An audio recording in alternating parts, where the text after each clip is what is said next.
नमस्कार विद्यार्थियों, online classes में आपका हार्दिक स्वागत। उच्च माध्यमिक आदर्श विद्यालय चाकसू द्वारा ऑनलाइन क्लासेस चलाई जा रही है। उन ऑनलाइन क्लासेस में एक बार आपका फिर से हार्दिक स्वागत।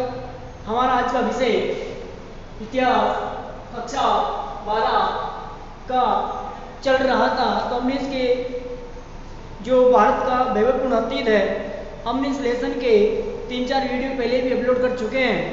उसके बाद हमारा जो टॉपिक रहेगा आज, वो भारत में नावी शक्ति के बारे में रहेगा कि जो भारत की नावी शक्ति है वो कितनी पुरानी है और कितनी अच्छी रही है।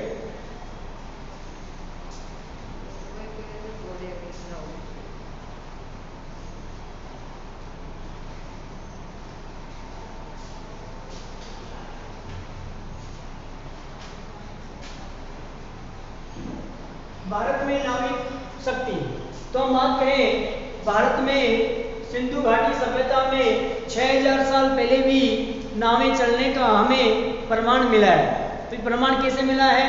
जो हमारा प्राचीन इतिहास है, उस इतिहास के माध्यम से हमें पता चला कि 6000 पूर्व भी भारत में नावों का विकास हो चुका था। तो सिंधु घाटी सभ्यता सिंधु प्रदेश में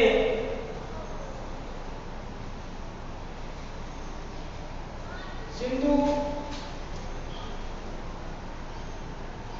नदी में 6000 वर्ष पूर्व भी नावें चलने की जानकारी प्राप्त हुई है। क्योंकि 6000 वर्ष पूर्व भी जब नावें चली, तो ये आज के प्रवेश से पता लगता है कि भारत में नावों का निर्माण बहुत पुराना है, बहुत प्राचीन है। क्योंकि विश्व की हम बात करें, नावों की बात करें, तो आज से 700-800 साल पहले नावों का विकास हुआ है, लेकिन भारत में तो 6000 वर्ष पूर्व भी नावों का विकास हो चुका था। आगे इसमें बात करें कि जब नावों का विकास हो चुका था, तो हमें ये भी मालूम होगा कि जो व्यापार होता था प्राचीन भारत में, वो नावों के द्वारा होता था। और नावें कहाँ चलती थी? पहले नदी घाटी में चलती थी या समुद्र में चलती होगी। तो हमें पता लगता है कि 6000 वर्ष पूर्व से पहले कि प्राचीन भारत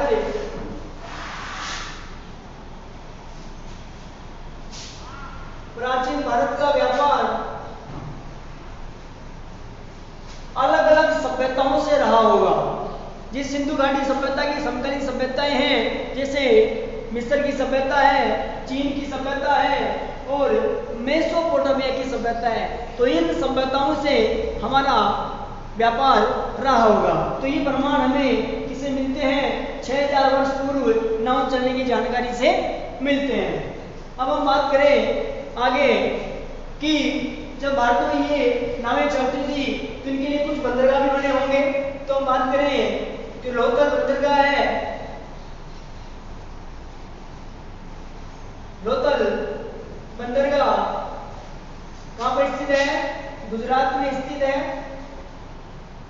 तो यहाँ से नावें एक दूसरे स्थान पर जाती थी, यहीं आकर उनकी यहीं पर रुकती थी नावें।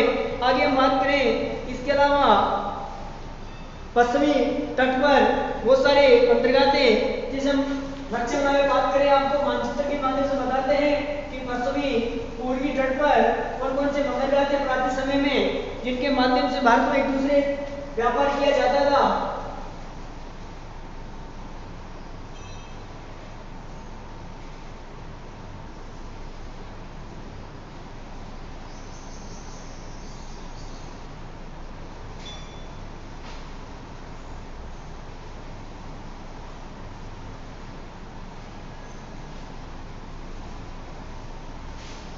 ये भारत का मानचित्र है। इसमें जो पश्चिमी तट है उसमें सोपारा और वरगज बंदरगाह थे। सोपारा महाराष्ट्र में था, ये सोपारा बंदरगाह था। वरगज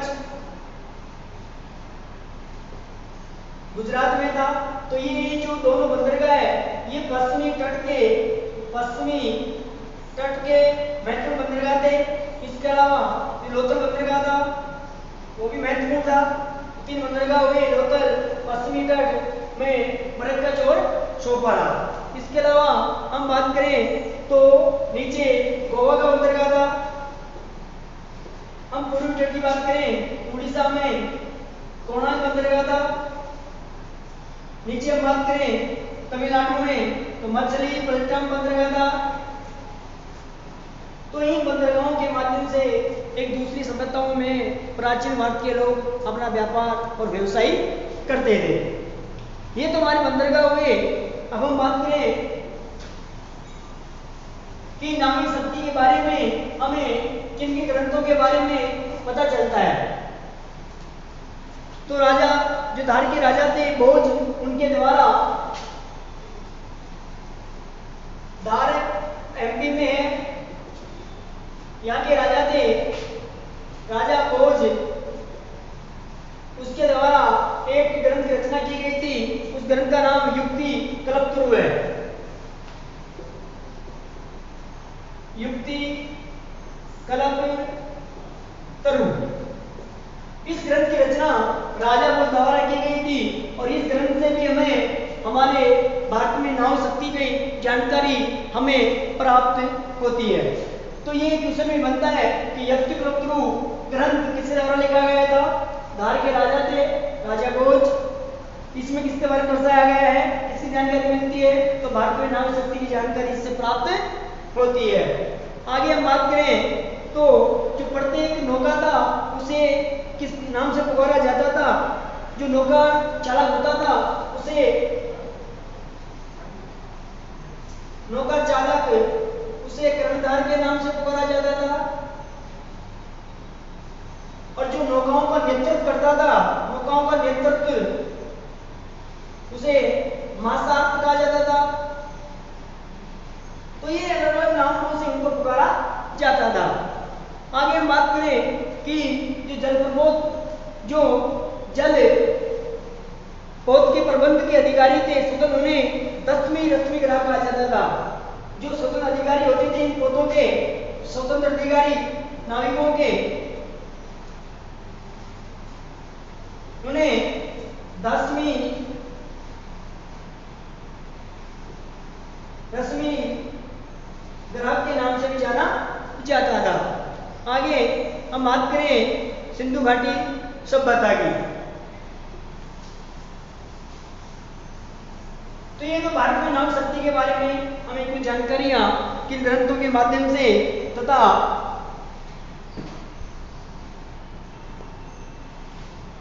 अब हम आगे सिंधु घाटी सभ्यता की जो प्रमुख विशेषताएं थे उनके बारे में बात करते हैं।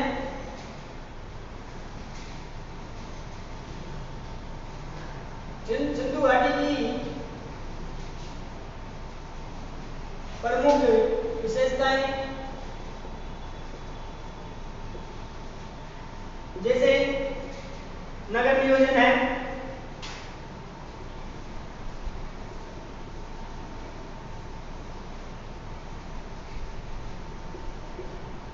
स्नानागार है,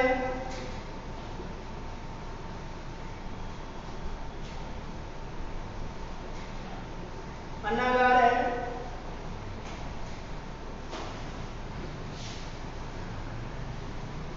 सड़कें हैं। इसके अलावा नगर नियोजन, स्नानागार, अन्नागार, सड़कें, इसके अलावा विशाल जलाशय,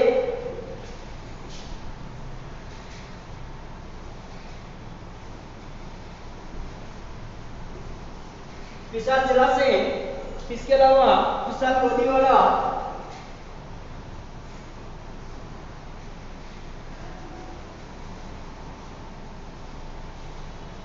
ये प्रमुख विशेषताएं इसकी सिंधु घाटी सभ्यता की विशेषताएं हैं। इसके अलावा इसमें सिंधु घाटी प्रमुख विशेषताओं में जैसे राजनीतिक विशेषता भी आ गई,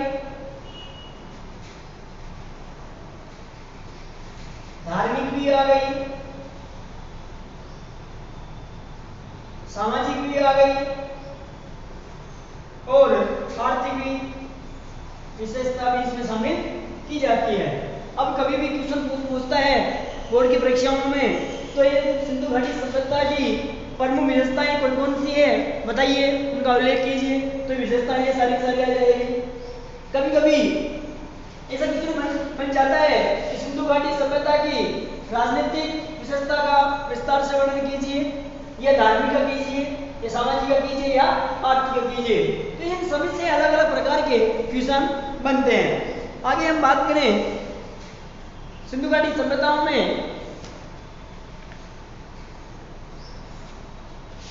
कि सिंधु घाटी सभ्यताओं में पहली बात करें कि सिंधु घाटी सभ्यता है कहाँ, तो सिंधु घाटी सभ्यता भारत, पाकिस्तान और अफगानिस्तान में स्थित है। इसके लगभग 2000 स्थल भारत में हैं और कुछ स्थल अफगानिस्तान में हैं और 1-2-3 स्थल अफगानिस्तान में हैं। सिंधु घाटी सभ्यता का नाम क्यों पड़ा, क्योंकि सबसे पहले जो स्थल खोजे गए वो सिंधु नदी किनारे पर खोजे गए थे, इसलिए इस सभ्यता को सिंधु घाटी सभ्यता नाम दे दिया गया। बस इतना आपको ध्यान रखना है। तो भारत में राजस्थान में इसके स्थल कौन कौन से हैं, तो राजस्थान में कालीबंगा है जो इसका प्रमुख स्थल माना गया है। गुजरात में लोथल है, रंगपुर है, प्रभास पाटन है, धोलावीरा है। पंजाब की बात करें, पंजाब में इसके अलावा रोपड़ है, शंगोल है। हरियाणा की बात करें तो बनावली है, इसके अलावा बनावली है, मीतादल है, हरियाणा में है। जम्मू कश्मीर की बात करें तो मांडा स्थल है। अब मैं उत्तर प्रदेश की बात करें तो आलमगीर है।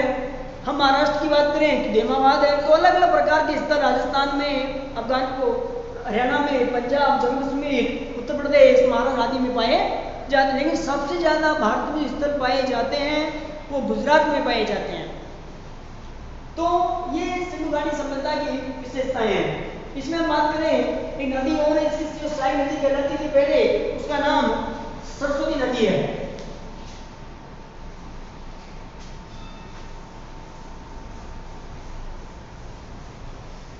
क्योंकि प्राचीन समय में ऐसा माना जाता है कि सिंधु घाटी सभ्यता की जो प्राचीन सिंधु नदी है उसकी साई नदी थी सरस्वती नदी।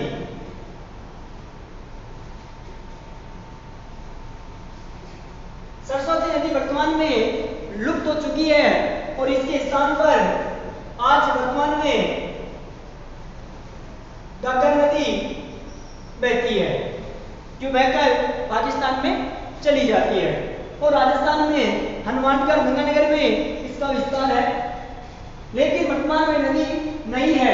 हम इसकी बात करें, पहले सिंधु घाटी सभ्यता की ये सिंधु नदी की ये साई नदी थी। इसे वेदों में अमृतत्व कहा गया है। इसके अलावा जो वैदिक काल में ये जो नदी थी, ये नदी लोगों के लिए एक वरदान साबित थी, क्योंकि बहुत सारा खाद्य पदार्थ इसी नदी के किनारे पर हमें उनकी फसलें उगाई जाती थी। इसके अलावा हम बात करें कि धीरे धीरे वैदिक साहित्य में इसे क्या क्या कहते हैं, तो वैदिक साहित्य में नदी को नदीदमय कहा गया है। इसके अलावा अम्बेदमय कहा गया है और इसके अलावा देवीदमय कहा गया है। नदीदमय, अम्बेदमय, इसे 3 नामों से पुकारा गया है वैदिक साहित्य में।